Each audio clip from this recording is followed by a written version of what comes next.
Welcome back to another episode of What If Naruto Had a Big Brother? In this alternate Naruto universe, one small twist changes everything. What if Naruto wasn't alone? What if he grew up with someone stronger, smarter, and born to rewrite destiny itself? Today, we dive deeper into the story of Kaito Uzumaki, Naruto's powerful older brother whose existence shakes the entire Shinobi world. New alliances form, new enemies rise, and the future of Konoha may never be the same again. So sit back, relax, and get ready, because this episode is about to change everything. The moment Yagura was sent flying, Kaito's body flickered. He reappeared beside Mangetsu. Before Mangetsu could even speak, Kaito placed a hand on his shoulder and teleported them away. Yagura burst into the clearing seconds later, his V2 cloak flickering wildly as his eyes scanned every corner of the forest. But his opponent was gone. Slowly, his Biju chakra receded, the cloak dissolving. He rubbed his jaw, still sore from the hit. "Who was that?" he muttered, frowning. In a snow-covered clearing, a tri-pronged kunai stood half-buried in the frost. Moonlight washed the frozen landscape in an eerie silver glow. Kaito, still in his Kiri disguise, appeared beside the marker.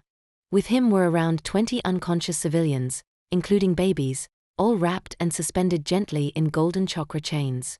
A second Kaito clone appeared, carrying more people. Then another. Clone after clone flickered into the clearing, each bringing dozens of rescued civilians. Their numbers kept growing until nearly 200 people lay secured in the snow. Silence settled over the clearing, broken only by the cold wind. One clone sighed, arms crossed. "So now what? We can't just leave them in the snow, you know." Another clone, looking down at a bundled baby cradled in his chakra chains, nodded. "There are babies here, you know."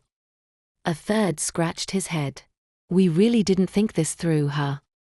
"Couldn't just leave them to die," another clone muttered. "We could take them to a nearby town," a clone suggested. Clone 14 stared at him blankly. "And then what?" "They'd be hunted down in minutes." Clone 12 nodded. "The land of water isn't safe." Clone 3 frowned. "And Orochimaru is still lurking." Clone 9 offered, "We can take them to Konoha, you know." Clone 4 snorted. "Imagine Lady Tsunade's face when we show up with 100 Kiri clan members." Clone 2 shook his head. "Be serious. We can't drag them to Konoha unless they want to go. This could start a war." One clone, gently holding a Yuki baby, spoke quietly. "The Yuki clan. They might want to come. They've been abused in the mist. They're almost all civilians. 60 of them. If they seek refuge willingly, Konoha would accept them. They deserve better, you know." He glanced at their torn clothes and shivered. Other rescued clans had around 100 genin each, 15 chunin, around 100 small children, 40 to 50 women, and a handful of elders. Clone 11 suggested, "We could take them to the land of Tea or another neutral country." Clone 5 shook his head. "The Terumi and Hozuki wouldn't stay there. And if Kumo hears about this, the Raikage will seize them. And Danzo." He grimaced. "He'll kill the adults and turn the kids into root assets." Clone 1 facepalmed. "Worst part? The boss doesn't even know we did this." Clone 7 looked at the shivering civilians. "We need to decide soon. They'll freeze." Clone 14 sighed. "One of us needs to dispel and tell the boss." Clone 6 transferred the civilians he carried to the others, then dispelled. Clone 13 shrugged. "Now we wait." Just then, the lead clone finally arrived, with someone in tow. Clone 5 groaned. "Oh, come on." In a nearby snow-covered town, lanterns glowed warmly along the streets. Inside a yakiniku shop, Kaito sat with Hataru, Hoku, Kimimaro, and Guren. The sizzling grill filled the booth with delicious aroma. The server placed their dishes on the table. "Here you go." Hataru clapped happily. "Let's eat." Hoku looked at the grill uncertainly. "So we just cook it and eat it?" Kaito nodded. "Yup." Hataru took over, placing slices onto the grill. Kimimaro watched. Why flip them? To cook both sides, Hataru replied. Once done, she placed pieces on their plates. Itadakimasu, Hoku said before tasting it. His eyes brightened. It's good. Kimimaro ate silently. Guren took a cautious bite. It's good. You can wrap it in lettuce too, Hataru offered. Kaito lifted a piece to his mouth. Then froze, eyes widening. Hataru immediately used the communication seal. Kaikuin, what happened? Kaito sighed mentally. I need to take care of something. When I'm back, we're leaving. Hataru nodded. Be careful. Out loud, Kaito said, I forgot to buy something. I'll be right back. He slipped into an alley and groaned. Stupid clones. He tried contacting Kakashi, no response. What is he even doing? He muttered. Another wave of clone memories hit him, almost staggering him. Kaito created another clone, and both teleported away using Hiration. Back in the clearing, Mangetsu instinctively jumped back upon arrival, staring at the disguised Kiri Shinobi restraining his clansmen with golden chains. His eyes widened when he recognized his brother, his clan, the Terumi, and the Yuki. His gaze locked on the chakra chains. Those chains. Uzumaki. Just then, the original Kaito arrived beside the marker. Mangetsu pointed Hiramakari at him. What the hell are you doing, Uzumaki? Kaito sighed, barely looking at him. Saving your ass. Mangetsu's arm finished reforming as he gripped his sword. Why are you in the land of water? Why do you have them here? Explain. I'd rather not explain twice, Kaito muttered. Mei Terumi stirred awake, groaning. She instantly leapt into a defensive stance when she saw the scene. The clone released her from the chains, and she jumped back. What did you do? Where are we? Calm down, Kaito said. This is a small island near the land of water, and I saved you from getting wiped out. Mei's eyes narrowed. What do you mean? You said Yagura knew about the coup, she added sharply. Kaito nodded. He was waiting for you. Mangetsu clenched his jaw. It was a trap. Kaito crossed his arms. I was sent here on a mission to assess the mist. I saw the Kaguya massacre, and I knew if I didn't intervene, more would die. Mangetsu growled. Why risk a war for us? How do we know you didn't warn the Mizukichi? Kaito lifted an eyebrow. If I wanted to betray you, I'd have let Yagura kill you. Mei shot back. Why didn't you warn us earlier? Would you have believed me? Or would you accuse Konoha of starting a war? Mangetsu gestured toward the suspended civilians. Why not release them? And drop them into the snow? Kaito replied flatly. Mei exhaled. If Yagura planned all this, then we handed him a reason to exterminate the clans. Kaito's expression hardened. There's something else you need to know. Mei looked at him cautiously. What? The Mizukichi. Kaito met both their eyes. Isn't himself. He's being controlled. Mangetsu's eyes narrowed again. Why would you risk a war just to help us? How do we know you weren't the one who informed the Mizukichi? Kaito shrugged. I couldn't let literal children die just because they're from another village. Just Kakashi is fine. Hataru nodded. Right. Kakashi-senpai. Kushina grinned mischievously at Kakashi. Just don't go around breaking some poor girl's heart in the land of water, you know? Kakashi rubbed the back of his neck, letting out a sheepish laugh. I'll keep that in mind. Kushina then turned to Kaito and Hataru. And Kakashi, make sure these two don't do anything funny while they're on the mission, okay? She winked. Mom, Kaito groaned, while Hataru turned bright red. Just then, Tsunade and Shizune walked up. Tsunade grinned. Any excuse to get away from my paperwork for a minute, she said. Drop them into the snow. Mei sighed, rubbing her temples. If Yagura planned all of this, then we handed him the perfect excuse to exterminate the clans. Kaito's expression darkened as he crossed his arms. There's something else you need to know. Mei looked at him cautiously. What? The Mizukage isn't himself, Kaito said firmly. He's being controlled. Mei's eyes widened. What? Her voice cut sharply through the icy air. Mangetsu's brows furrowed. What do you mean he's being controlled? Kaito shrugged. Exactly what it sounds like. The Mizukage is under a genjutsu, a powerful one. Mei narrowed her eyes. A genjutsu? Mangetsu crossed his arms, unconvinced. How do you know that? How can you be sure? Kaito sighed. Because I'm a damn good sensor. I can feel foreign chakra clinging to him. Obito's chakra. It wrapped around Yagura like chains. Mei exhaled slowly, her mind racing. It makes sense.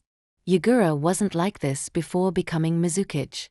Before the election, he wanted to end most of Kiri's old ways. The people loved him. But a year after he took the hat, he changed. We thought he'd just revealed his true nature. But if he's been controlled this whole time. Her fists clenched. That explains everything. Kaito thought privately, man. Yagura really got screwed over. Controlled in life, then Edo Tensei'd after death. That's rough. Mangetsu rubbed his chin. But who the hell could pull off a genjutsu strong enough to control a Kage? His eyes narrowed at Kaito. Is this Konoha's doing? Only someone with a Sharingan could do that. Kaito shot him a flat look. And what would Konoha gain by controlling the Mizukage? And if it was Konoha, why would I tell you? Mangetsu had no answer. Kaito continued. Besides, I know who's controlling him. Mei's eyes snapped to him. You know? Kaito nodded. Yeah. He's the same person who attacked Konoha with the 9 tails 8 years ago. Mei stiffened. The same person? He calls himself Madara Uchiha, Kaito said. Mei's eyes widened in disbelief. Madara Uchiha? Kaito nodded. He hides behind an orange mask. We're trying to keep the peace, remember? Jiraiya looked crestfallen, but Kushina grabbed him by the ear again. And you're not running off either. You're going to meet Naruto today, like I said. Jiraiya yelped in pain. Oh ow, Kushina, let go. Fine, I'll meet him, I promise. Tsunade shook her head, mildly amused, and motioned for Shizen to follow her back to the Hokage tower. Kaito had already had enough. This is going to take forever, he thought. Without a word, he placed his hands on Kakashi and Hotaru. In an instant, they vanished, leaving Jiraiya mid-speech. They reappeared in a forest clearing. Kakashi stumbled slightly but quickly regained his footing, while Hotaru tripped and landed on the ground. His Sharingan is strong enough to control a tailed beast. He's also part of a mercenary group called the Akatsuki, probably their leader. A-rank shinobi and higher. Juzo Biwa from your 7 swordsmen is one of them. Mei frowned. He can use space-time ninjutsu? Mangetsu stepped forward. If the Mizukage is under genjutsu, couldn't we just break it? Kaito shrugged. Maybe. Or it might kill him. He's been controlled for years. No idea what the side effects are. Honestly, Yagura probably died from the aftermath in the original timeline. Mei clenched her fists. Even if it risks his life, we have no choice. If we let that masked man continue, the mist will be destroyed. Kaito's gaze sharpened. Are you even strong enough? I doubt either of you can take on Yagura right now. Before either could respond, another Kaito flickered into existence, bringing someone with him. The moon hung over Konoha, bathing rooftops in a peaceful glow. One of Kaito's clones sat cross-legged atop the Uzumaki residence, mind's eye of Kagura active, quietly monitoring the area. Another clone, still in disguise, materialized inside Kaito's room. It hurried to a table, sifting through scrolls. Come on, where is it? Its eyes lit up. Found it. It unsealed a scroll, only for another to appear with it. Perfect. The clone pocketed the one it needed, re-rolled the original, and placed it exactly where it had been. Kakashi, without his mask, had 2 bold streaks of purple face paint and wore a green coat and a pink scarf. Kaito wore a black undershirt, a light lavender jacket, and medium gray cropped pants. Using a seal, his hair was now light blonde, and his eyes a vibrant green. The door to the room slid open, and Hataru stepped in. Kaito glanced up, and his jaw nearly dropped. Her hair was long, flowing freely, and she wore a pink, knee-length tunic over purple undersleeves. Seeing Kaito's reaction, Hataru smiled. "So, how do I look, Kaikuan?" she asked softly. "Wow," Kaito said without thinking. He quickly coughed. "Ahem, you look great, Hataru." He quickly averted his eyes. "It's me, Kaito Uzumaki." Chakra chains shot from Kaito's back, wrapping the wooden spike before Tenzo fully attacked. Recognizing the chains, Tenzo retracted his would release, wheezing. "You nearly killed me, by choking. How did you even sneak up on me?" Kaito rubbed his head sheepishly. I put a Hiratian marker on you last time we met." Tenzo groaned. "Why are you here? Aren't you supposed to be on a mission?" Kaito's expression shifted. "I need your help." Tenzo straightened. "What's wrong?" "I'll explain. No time to waste." Tenzo turned toward his room. "Let me change and we'll tell the Hokage." "No time for that," Kaito said, gripping his shoulder. "Why?" Both vanished. Tenzo stumbled into a snow-covered clearing, breath misting in the cold. He scanned the scene, Kiri Shinobi restraining civilians, though he quickly realized they were all Kaito clones disguised under henge. Then he saw the real Kaito standing with two unfamiliar Kiri Shinobi, Mei Terumi and Mangetsu Hozuki. The clone handed Kaito a scroll before dispelling. "Sorry about dragging you here," Kaito said. "I need your help." Tenzo exhaled. "Okay, what exactly is going on?" Kaito quickly explained everything. Being manaless probably not made him immune to it, but not detectable to anyone using mana to search as usual. Checking all the room she could as the base could move around without Henry. So getting around was not easier than normal. Though when she came to Asta's room she did notice something that was not supposed to be there. Standing in his room was Noelle for whatever reason. Nero could not really understand why, at least not fully. The expression froze on her stone face showed she had convinced herself of the reason she was there was not because of her apparently feeling for him. "So I need you to build houses." Tenzo stared. "You want me to build houses?" Kaito grinned awkwardly. "Yeah, you can do that, right?" Tenzo sighed. "You owe me." "Deal." "Fine. How many?" 15 large houses. Mei frowned. "He's building houses? Alone?" Kaito smirked. "Just watch." Tenzo formed hand signs, slammed his palm into the ground. "Mokutan, Shichuka no Jutsu." 15 huge wooden houses erupted from the earth like growing trees. Mei gasped. "Mokutan." Mangetsu's eyes narrowed. "The first Hokage's Kekii Genkai." Tenzo dropped to a knee, panting. Kaito immediately supported him. "You okay?" "Thanks, Tenzo. You're the best." He transferred chakra into Tenzo to stabilize him. Kaito scratched his head awkwardly. "I'll just stick with Kaito. It's a common enough name anyway." Kakashi leaned forward slightly. "Kaito, before we split up, there's something I've been meaning to ask you. It's about the Akatsuki. You mentioned the masked man is part of it." Hataru blinked in confusion. "Akatsuki?" Kaito sighed. "Yeah, I would have told you both sooner, but you were busy with ANBU work. I've sealed this place with privacy seals, so we're good to talk." "All right," Kaito began. "A while back, I had a few shadow clones running around gathering information. One of them came across a mercenary organization called the Akatsuki. They're made up of shinobi at least A rank or higher." He paused. "What really caught my attention was when my clone found out they were discreetly gathering information on the Jinchuriki." "Jinchuriki?" Hataru asked. "They're the people who have tailed beasts sealed inside them," Kakashi explained. Hataru's eyes widened. "So, like Naruto-kun?" Kaito nodded. "Exactly. That meant the leader of the organization could control them, which led me to suspect the masked man. Kakashi leaned back slightly. And you're certain it's him? I suspected it, Kaito admitted. But I needed confirmation. Conqueror's Hokage, several of them thought at once. That plan of yours. Luffy said slowly, I'll go along with it. But if it puts my nakama in danger, I won't forgive you. The unspoken or else lingered in the air. Law met his gaze and gave a curt nod. No more words were exchanged. One by one, the ships peeled away from the Thousand Sunny and disappeared into the sea, swallowed by horizon and mist. When the last one vanished, Luffy finally turned.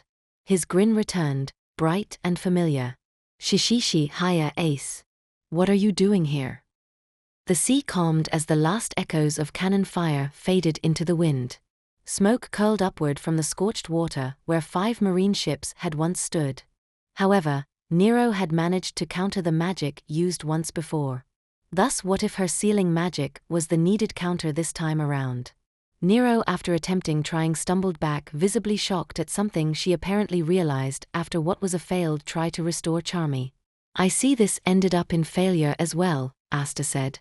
I did not fail and neither did you, Asta, she told him. How could that be possible? The two of them must have failed, as if they did not. That meant. There was nothing to unlock or undo, she said.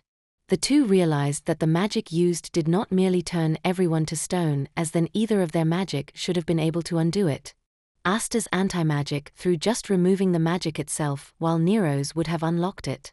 Instead, it was a reality-altering magic that rather than turning everyone to stone altered reality itself, making as if they were always statues. Thus there was nothing to undo or unlock in that case, as this was their normal state now. Nero looked at herself and wondered just how powerful it was, that spell, that it altered reality itself, and just how truly lucky she was. What if it was not just Asta using the demon-destroying sword alone that undid the magic? Do not even think about. She looked up to see Asta patting her shoulders. You are thinking about what if you incorporated this magic into yourself. Giving yourself a third form as a side effect, Asta told her. As even if she did now have a third form, there was no telling what it would be like, or even if she can shift in and out of it at will. The last time she was trapped in her anti-bird form for over 500 years. Though the two of them had looked through the base, the one black bull they were not able to find yet was actually their captain. I thought he was outside with mostly everyone else, Nero asked Asta. Though so as well, but turns out he was not there after all. Maybe he left earlier or something, he said. Just for tonight. Tenzo sighed, resigned. Fine. But you owe me. Kaito grinned sheepishly. I know. Big time. Tenzo planted his palms on the frozen ground and called, Mokutan, Shichuka no Jutsu. The earth trembled as thick wooden pillars burst up and twisted into a sturdy 2-story house. Beams locked, walls rose, and a roof closed. Within minutes a broad shelter stood ready. Panting, Tenzo wiped his brow. That should do for now. Clones carried the Yuki inside as Kaito placed a hand on Tenzo's back. Thanks, Tenzo. Really. He channeled a little chakra to help the exhausted wood user recover. Sighing as this once again meant that she was the only one able to move amongst the black bulls again. Though she could not help but wonder just how much had changed thanks to that huge wave of mana. If reality really had been changed for everyone other than Asta, making so that they were always statues instead of people. What happened to the past as a result? Did all of that no longer exist? Do not think about, just like Asta said, she thought to herself. Nero knew that nothing would come of it as she went back to the kitchen and just ate some of the food that Charmy had cooked before being petrified like everyone else. Not thinking why it had the same effect as her normal cooking, then went back to where Noelle was now standing outside of Asta's room. Huh. Nero gasped as she noticed something was different about Noelle from just a few minutes ago. It was something that she would not have missed, and nor would have Asta either when they were here before either. On the petrified Noelle's head were a pair of curved, ram-like horns. They were there on the sides of her head, sides similar to the single horn that Asta has whenever he is in his black form. They were even stone like the rest of her was and seemingly fused to her head. Then Nero realized something, that she felt that something was missing. You might stand a chance then. Mangetsu glared but stayed silent. Kaito unrolled a small seal and pressed it into Mei's hand. One-time genjutsu breaker. Use it on Yagura. She accepted it with a nod. Understood. Kaito turned to Tenzo. Let's go. He placed a hand on Tenzo's shoulder and, focusing on Kakoshi's Hiraition marker, vanished. Kaito reappeared in the alley he'd left earlier. He activated his mind's eye of Kagura and scanned for familiar chakra. Hataru and the others were in a rented-in room. Satisfied, he blinked away. Inside the inn, Hoku, Guren, and Kimimaro were packed with small backpacks. Hataru paced, fingernails worried. Do you think Kaito and I's okay? Hoku forced a small smile.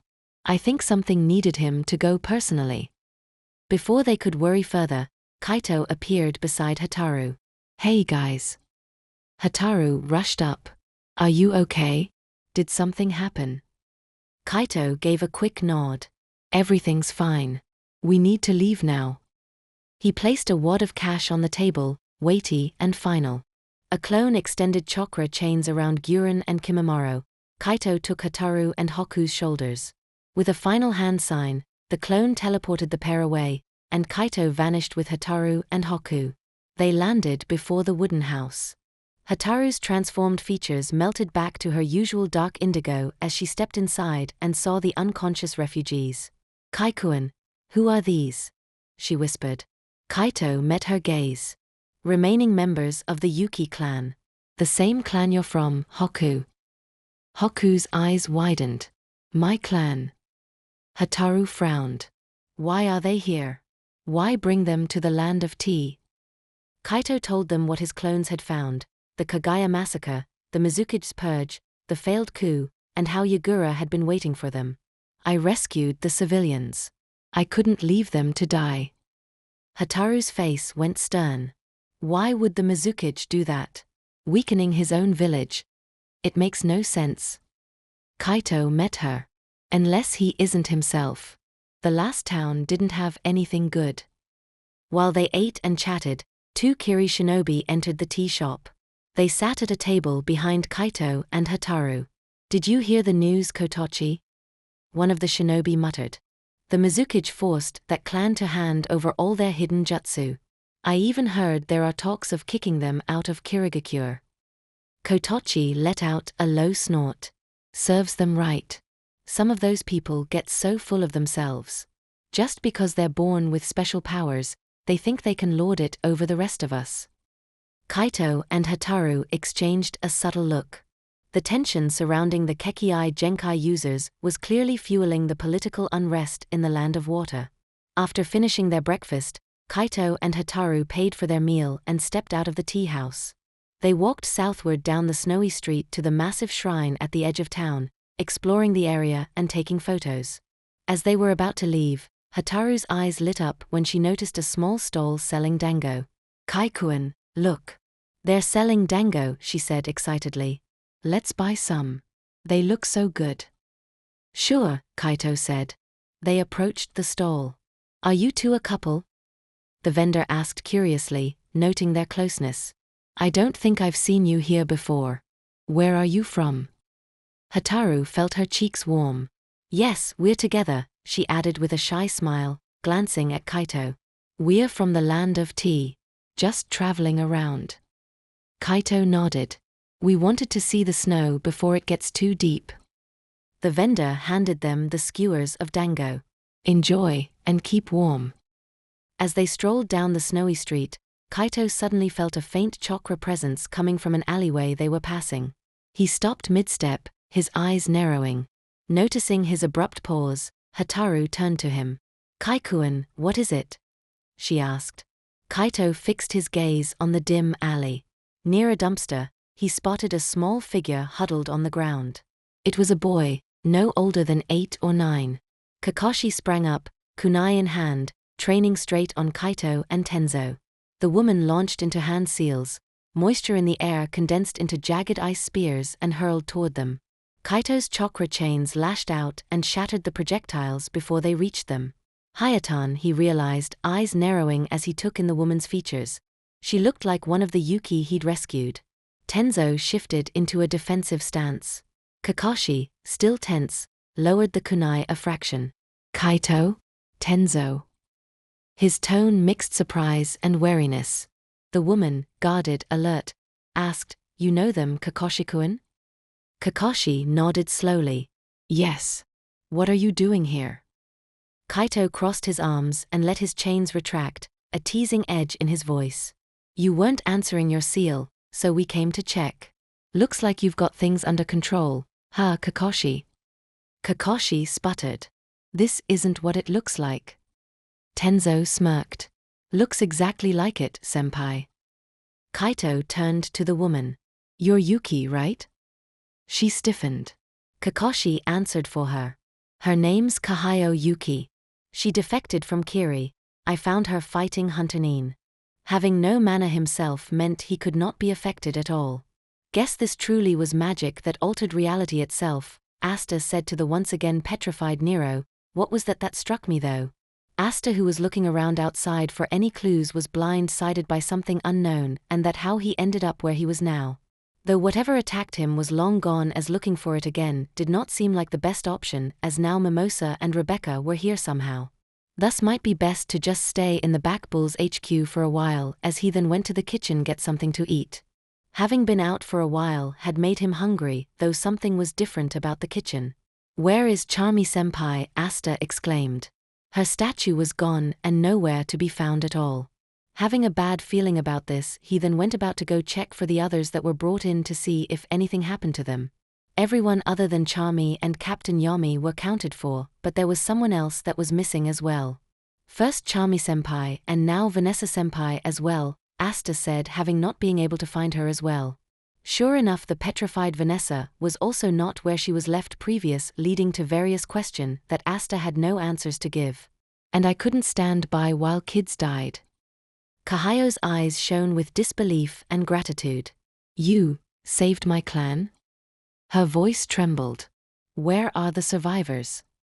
Kaito explained. Terumi and Hozuki had jonin. They'd been left on a guarded island with seals. The Yuki, civilians, were taken to the land of tea. "I'll bring them to Konoha," he said, sheepish but certain. "They're asleep for now. I used a genjutsu to move them." Kakashi's brow tightened. "You put them under a genjutsu?" Kaito nodded. Transport was easier that way. Kaito's grin widened as an idea hit him. "Hey Kahayo, you don't have to wander alone. Come to Konoha with us. Help convince the others to come. I'll talk to the Hokage. I promise you'll be treated fairly. You don't even have to become a shinobi if you don't want to." Kahayo listened, guarded but considering. "I agree, if we're treated fairly." Tenzo groaned. "Kaito, you can't make these calls solo." Kakashi sighed. He'd expected as much from Kaito, and his long exhale was half annoyance, half resignation. Kaito nudged the mood lighter. "Plus, you'll be close to Kakashi. Somebody needs to keep him from getting depressed." He winked. Kahayo blushed, then nodded. "All right. I'll come, if it's safe." Kakashi's expression hardened. Something still doesn't add up. Why would the Mizukage weaken his own village? Kaito's answer was blunt. He isn't himself. He's under a genjutsu. The masked man is behind it. Kakashi's eye went cold. He didn't finish the name, but Tenzo supplied it, the masked mastermind from the Nine Tails attack. Kaito agreed. He needs to be stopped. They packed quickly. Kahayo asked how they'd leave the land of water if it was on lockdown. Kaito smirked. "The same way we got here." Kakashi, Tenzo, and Kahayo took Kaito's hands. "Just hold on and don't let go," Kaito said. Before Kahayo could ask more, Kaito activated Hiration and teleported them out. They arrived in the snow-lashed clearing by the wooden house. Kahayo stumbled. Kakashi steadied her. Kaito grinned. "Smooth, Kakashi." Tenzo snickered. "Fastest I've seen him move." Kakashi rubbed his temple. "Don't remind me." Kahayo, awed, asked quietly, "Space-time ninjutsu?" Led back to when he woke up and found Mimosa over top of him, as he was fully sure what was going on with anyone, but he just had a hunch at what was happening and was going with that. After all, if they would move somehow in their petrified state and wanted to cause him harm, then when he was out cold or not looking would be the perfect time to do so. Since that was not happening, whatever or however they became animated was not in a manner to cause harm to him seemingly. While he was chowing down on the food, his grimoire began to glow as a pair of curved, ram-like horns appeared on the head of the petrified Noelle.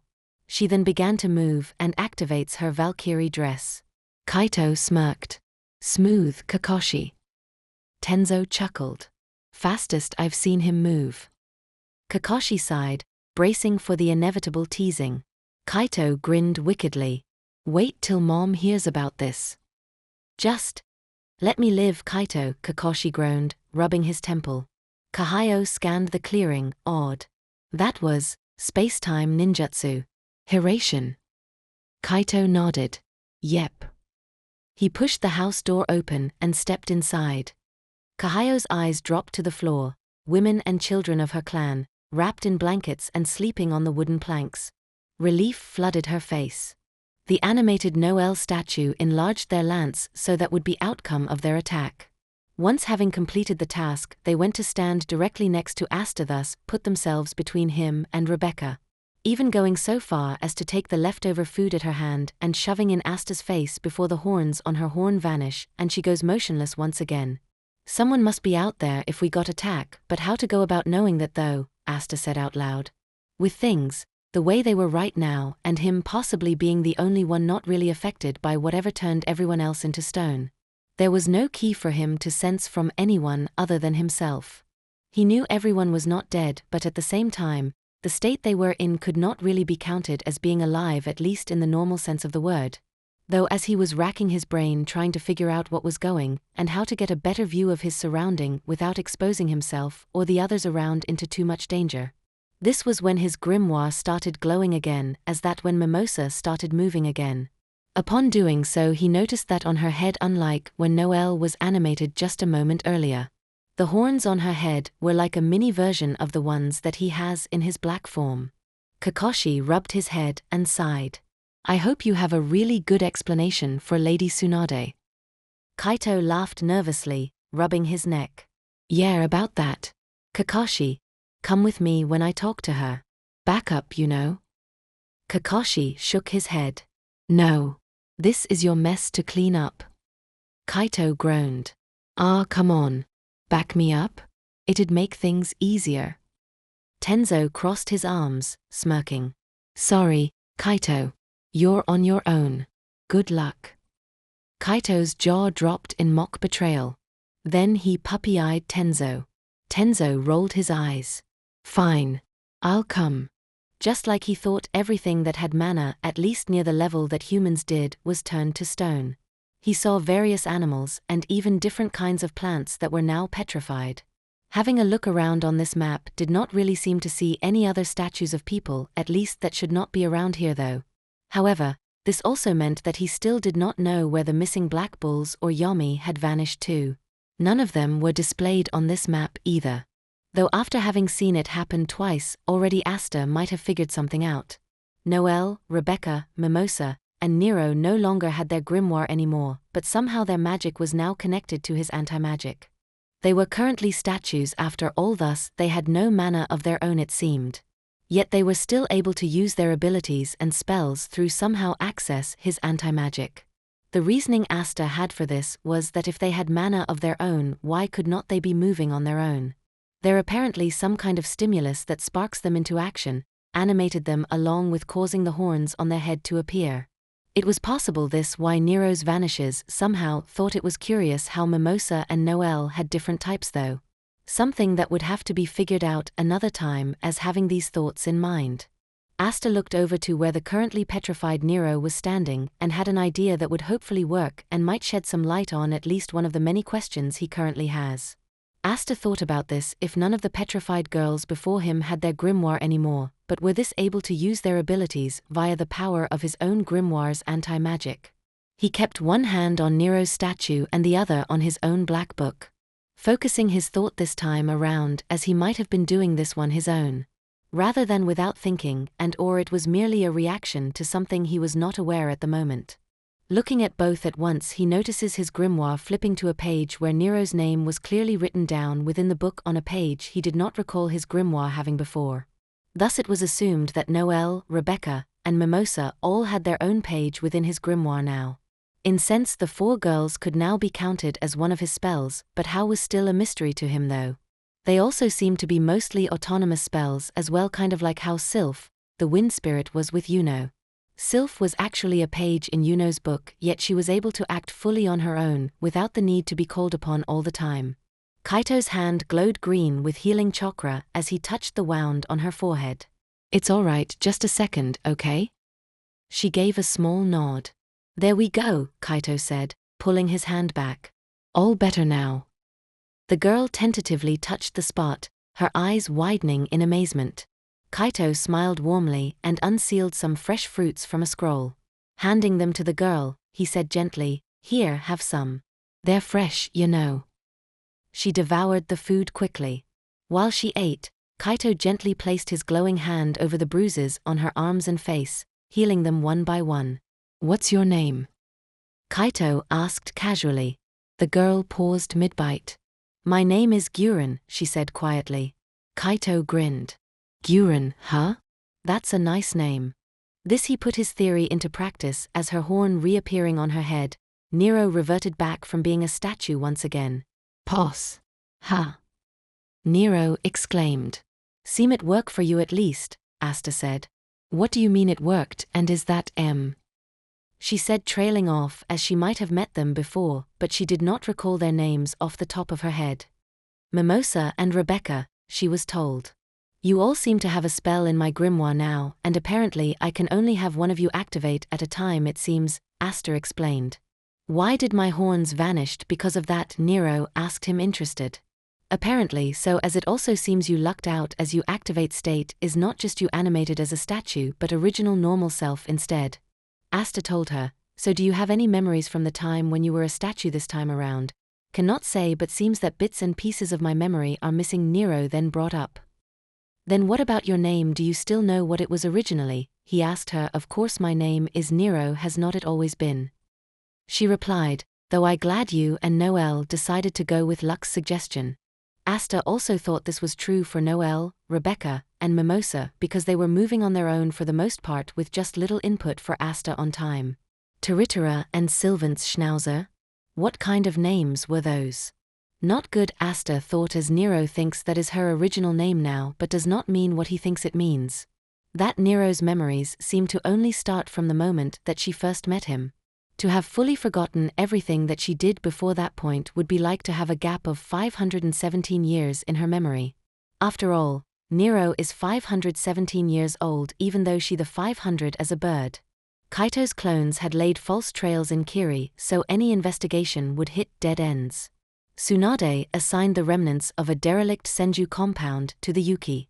The buildings were in rough shape, so the village funded renovations. While repairs were underway, Tenzo built 4 temporary houses nearby with Mokutan. Children were enrolled in the academy, adults were expected to work and earn self-sufficiency. Full clan status would be granted gradually over the next 15 years, contingent on loyalty and service. Kahayo was named clan head and placed on a provisional jonin role to manage the Yuki's resettlement. Kakashi was assigned to shadow her during probation. A suggestion Kaito pushed by teasing that Kakashi had an interest in her. One was for Nero and the other was for Seeker Swallowtail. He was not sure why exactly, but she had 2 different pages in his grimoire. That only Nero would appear as human, while Seeker would be an animated statue just like Noelle, Mimosa, and Rebecca. Closing his grimoire and cancelling out the spell. Asta would think of something, as he could not leave them here alone, yet he could move them all either. Though Asta was thinking about how to go about moving Noelle, Nero, Mimosa, and Rebecca should be his only problems, as there was still everyone else that should be located within the Black Bull's HQ as well. Those that did not just seemingly go missing both before and after Asta was unconscious for an unknown amount of time after everyone was turned to stone. Since Rebecca and Mimosa somehow moved from wherever they were previous to here. Asta was going to check on the rest of his squad members, Gauche, Zora, Finarl, Gordon, Gray, Monga and Luck, to ensure that they had gone anywhere or could go anywhere while he was not looking. After all, if he can make Noel, Nero, Mimosa, and Rebecca, then what if someone or something could do the same just for others? That, or what if whatever magic was used to petrify everyone in the first place allows the user to animate whoever they wanted? In the shimmering candy palace, the Charlotte family had gathered in a rare moment of stillness, all eyes turned toward their mother. At her side, Katakuri stood with folded arms, eyes focused on the bounty list in silence. "So my little Linlin heard right, huh?" Big Mom hummed, swirling her teacup. "Luffy-kuan's gotten quite bold, forming an alliance with the rest of those brats. Do you want us to move against them?" Smoothie asked, hand resting on her sword. Big Mom leaned back, smile curling wickedly. "No, not yet. Let them believe they have strength.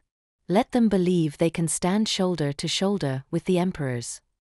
She set the cup down. With everyone else having suddenly vanished on him, Asta then realized something, yet the moment he went to go do, he crashed into something hard. Falling backward, he looked to see that he ran straight into Noelle, who was apparently the one animated at the moment from the ram horns on her stone head. Behind her, she carrying the others on a platform of black water. They sure react fast, Asta thought. He barely thought about going to check on them before they came to him instead. Probably with Noelle being the one to bring the others, as she has the most mana between the four of them, yet probably the worst control when she is not focused though. Kaito exploded into a grin. "Kage Bunshin no Jutsu." 5 shadow clones popped into existence. They stared at the paperwork and promptly complained. "We're on strike," one groaned. "We're people too, you know." Kaito's eye twitched. Kushina coaxed them. "Help Kaikuan, and I'll make red bean mochi for dinner." "Zensai." A clone perked up. "Let's do this."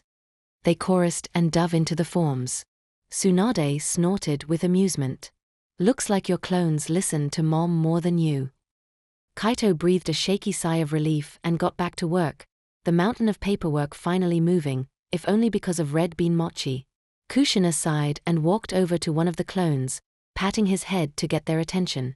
Dracul Mihawk sheathed Yoru with a sigh as a dark-feathered messenger bat dropped a rolled-up paper at his feet. He unrolled it slowly, glancing at the faces of the 11 captains spread across the bounty section. His eyes lingered briefly on one name, Monkey D. "Luffy." "So it begins," he murmured. From the castle, Perona called out lazily, "More war again? Are you going to get involved?" "No," Mihawk answered, folding the paper. "Not yet." He walked back toward the castle, boots crunching on gravel. "But the world is tilting. And when swords begin to cross again, mine won't stay sheathed." Amazon Lily, Kuja Island. "I'm so proud of him." Boa Hancock clutched the newspaper to her chest, hearts fluttering in her eyes. As it seems he had somehow acquired Henry, just like how he the girls behind him. Though unlike them he was not with them, but seemingly kept in his grimoire just like his swords when not in use. Even though he could only have one they activate and animated at a time, though mostly unknown means to him. With Henry, and thus the Black Bull's HQ now a spell within his grimoire. There really was not any reason to stay here anymore. Still unsure of what attacked from behind, he woke up to find Mimosa and Rebecca statue forms around him. Even if there was probably no one there that could do anything or telling him anything at all. Going to the royal capital and seeing what he could learn from there. "Maybe I am not the only one that managed to escape what this magic was," Asta said, looking at Noelle. She merely cocked her head to the side as she clearly heard him, but he was not sure was what that reaction meant though. Hard to tell when they all had a neutral expression on their faces and their body language was that expression either. Though it was here that Asta noticed that one of them was missing as Noelle, Nero, and Mimosa were present, but Rebecca was not for some reason. Before he could go even attempt to look for, he felt Noelle's petrified hand on his chest and her other hand pointing to his grimoire. "I have a mission." Kaito tilted his head. "A mission?" Tsunade explained. The academy was launching a new training program, and they, experienced but close to the students' age, would act as instructors and team captains, guiding students through survival skills and simulated mission tasks. They'd also be evaluated on leadership. She handed them sheets of names. Kaito glanced at his list. Huh? What's this for? That's your student roster, Tsunade said. You're participating too. Kaito's hope flared. So I'm finally off paperwork duty? Tsunade's smirk widened. Your month ended 2 days ago. Kaito's eye spasmed. It ended 2 days ago? Then why have I been doing paperwork the last 2 days? You volunteered, Tsunade shrugged. Should have counted the days yourself. Kaito glared. You shouldn't make an enemy out of someone who can perfectly forge your signature. Tsunade raised an eyebrow. Oh? And what would you do, brat? Oh, I don't know. Take out loans under your name, rack up debt, or sign you up for that bikini calendar ad. Kaito grinned mischievously. I'd take the money in advance and rope Jiraiya in as your co-star. Tsunade's eyes narrowed. You wouldn't dare. Wanna bet? Kaito said. Silence. Just then all three of them animated with Nero landing on his head, which was her usual spot. Noelle wrapped herself around his right arm and Mimosa did the same around his left. Guess that answered that question, Asta thought. Having no other reason to stay here anymore, he started his long trek toward the royal capital, which would far longer than normal, since he did not have Finral to just transport him there or anyone else that could merely fly him to the capital that way. Having decided to set out for the capital, Asta began walking towards it as he did not really have any other means of really getting there. Kaito's team. Hinata Hyuga. Shikamaru Nara. Sakura Haruno. Hataru's team. Sasuke Uchiha. Karen Uzumaki. Tobio. Itachi's team. Ino Yamanaka. Naruto Uzumaki. Omi. Hana's team. Shino Aburame. Choji Akimichi. Isomi. Izumi's team. Kiba Inazuka. Shizuka. Shirbai. Tsunade waved them off. Report to the academy at 0900 tomorrow. Hataru, Itachi, Hana, and Izumi bowed. Hi. They left. Kaito stalked out grumbling, stupid lazy Hokage, and slammed the door. His friends trailed him. Hana teased, been a year, huh? Izumi noted they'd last all been together after the Chunin exams. Hataru suggested dinner. Hana and Izumi loved the idea. Hana already drooled at the thought of barbecue. Mind, Law repeated flatly. Shochi cleared his throat. I mean, Captain, you were talking tactics, but he did say the final word. He said let's go, while pointing at a map of the sky. Penguin coughed into his fist. To be fair, it sounded decisive. Law's sword clinked as he leaned against it, shoulders stiff. I'm finding that editor, he growled. Room. Everyone scattered. Jewelry Bonnie, the Bonnie Pirates. Bonnie spat a half-chewed chicken bone and slammed the paper on her table. What do you mean he's the leader? Her crew stared at her cautiously. Well, he was smiling the most, Captain. So? I smile when I beat Marines to a pulp. Kaito's the official candidate. Hana felt betrayed. One of my friends is the next Hokage and you didn't tell me? Kaito, nonchalant, bit his meat. It's not something to brag about. Too much paperwork. Hana was baffled. You don't want to be Hokage? Not buried in forms, Kaito said. No thanks. Izumi casually asked if the punishment was related to the Yuki clan. Kaito choked and flailed for excuses. Hataru covered for him, lying he'd messed up a mission. Hana, incredulous, guessed the truth and blurted it out. Kaito had rescued them. Itachi cut the noise. Keep it quiet. If word gets out, it could start a war. They changed subject. He didn't even know the difference between a log pose and a fork. Vito scratched his head. Boss, he was at the center of the table. That's because he was sitting on it. He raged, stomping around. I ran a mafia empire. Trafalgar has a fleet. Kids got enough firepower to sink an island. And somehow Rubber Brains gets called the ringleader. Gotti, they really did you dirty, boss. Damn right they did. Urage, the Mad Monk Pirates. Urge smiled serenely. Praise be. Let the fool be king if that is the world's will. One of his crew nervously asked, So, you're okay with it, Captain? He will bear the weight of perception. We will bear the reality. They nodded slowly. Though he showed her the page where Rebecca and Henry were currently being stored, and even a second page that under her original name, but did not seem to even notice that what it was. Interesting how this seer girl seems to look just like me. Though how come we have never met before, she wondered out loud. Asta does not really know what to say or how to respond to her memories, only considering her time as Nero in her current state. So why did you basically summon me? I guess Nero inquired as she was having to get used to pretty much being close to like a summon now. Not sure, I was just about to make camp for the night and then you just reverted to your human form all sudden, he said. Ahead, Kaito spotted Kakashi walking with Kahayo. Yo, Kakashi. Kahayo. Kaito called, falling into step. Kakashi waved lazily. Yo. Kaito leaned close, lowering his voice. So, how's it going with you two? Kakashi shot him a deadpan look.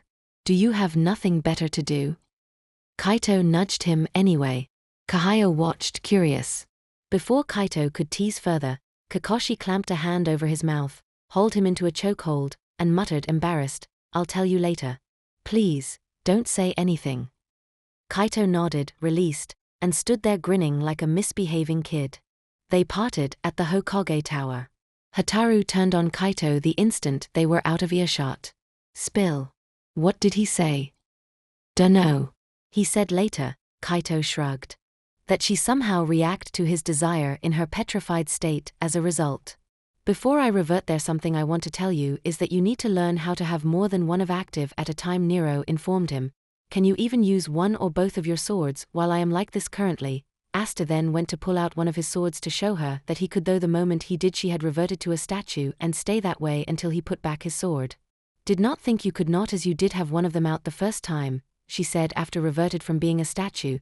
Though I have an idea I would like you to try out. Nero then went about explaining her idea to Asta and then waited until he had carried it out to hear the result.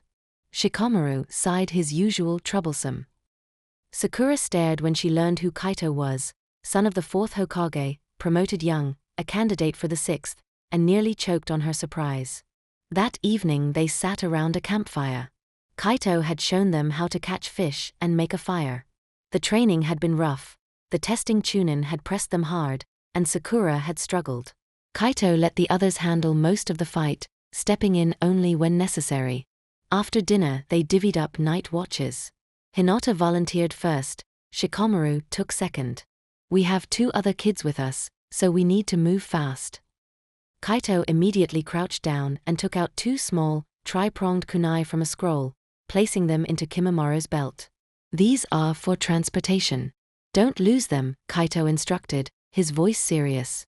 We're going to be meeting 2 other people, Hataru and another girl named Guren. Both of them have been through terrible things, just like you. Being able to just bring out certain pieces of the Black Bull's HQ was one for Henry. Until next time then, Nero said as she then reverted to her petrified state and then back into her anti-magic bird form. From there Asta had Henry bring out his room, and after he went to sleep, Noelle changed back from her dragon form and seemingly standing guard. Asta awoke from his sleep noticing that Nero and Noelle were on top of him in their alternate form, an anti-bird and small dragon, though he noticed that Mimosa was here. The 3 of them did not go back into his grimoire when he recalled them like Rebecca or Henry. Instead, they assumed their alternate forms until called upon again. I'll be back in a flash. With that, Kaito vanished again, reappearing next to Hataru, Hoku, and the newly rescued Guren, who was sitting quietly and looking nervous. Okay, Guren-chan, Hoku, Kaito said, keeping his voice light, we have one more person joining our group. He's about your age, his name is Kimimaro, and he's going to be traveling with us now. He's waiting for us in the woods right here. Kaito tapped the Hiratian marker on his sleeve. Hataru nodded, immediately stepping into the role of the reassuring older sister. She smiled at Guren. We're all here to keep each other safe, Guren-chan. Come on, let's go meet him. Kaito placed his hands on all 3 children, Hataru on Haku, and Kaito on Hataru and Guren. And with a final surge of chakra, they all vanished and reappeared in the quiet, secluded woods where Kimimaro waited. Kimimaro, who had been perfectly still, turned the instant they materialized. His sharp green eyes scanned the newcomers before settling on Kaito. Kaito stepped forward, placing a hand on Kimimaro's shoulder and guiding him toward the others. Kimimaro, this is Hataru, Haku, and Guren. Hataru is our mission partner, and these two are now under our care. He then looked at the three children. Haku, Guren, this is Kimimaro. He's also been through a lot, and he needs friends. Consider this a treat, Kaito shrugged. Sakura's smile made the effort worth it. Shikamaru muttered troublesome, and dug in. Kaito explained his stasis storage seal as they ate. Time doesn't advance inside the scroll, so food stays fresh. Sakura gushed. Shikamaru nodded thoughtfully. Hinata, quiet as ever, watched him closely, then asked the one question that mattered. Ono, does the seal work on people? No, sealing a living person kills them, Kaito said, then he softened. But there's a stasis-style medical seal that slows vitals to buy time. It's finished testing and will soon be required on critical missions.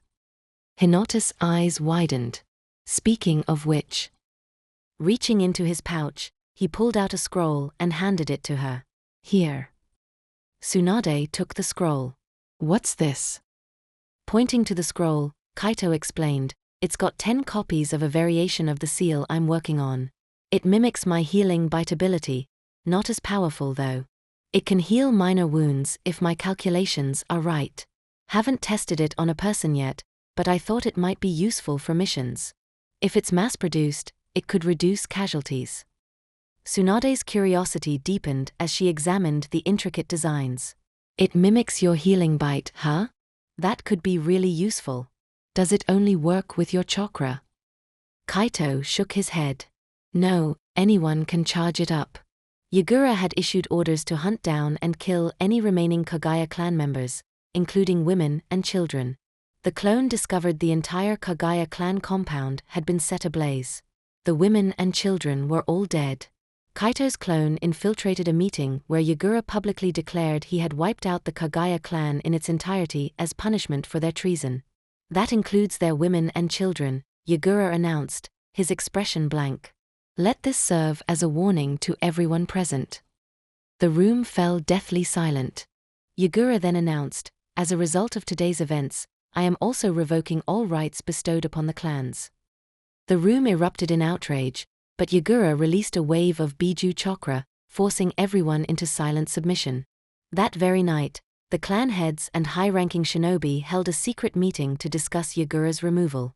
Kaito's clone observed from a distance, recognizing figures like Mei Terumi, Mangetsu Hozuki, and Zabuza Momochi.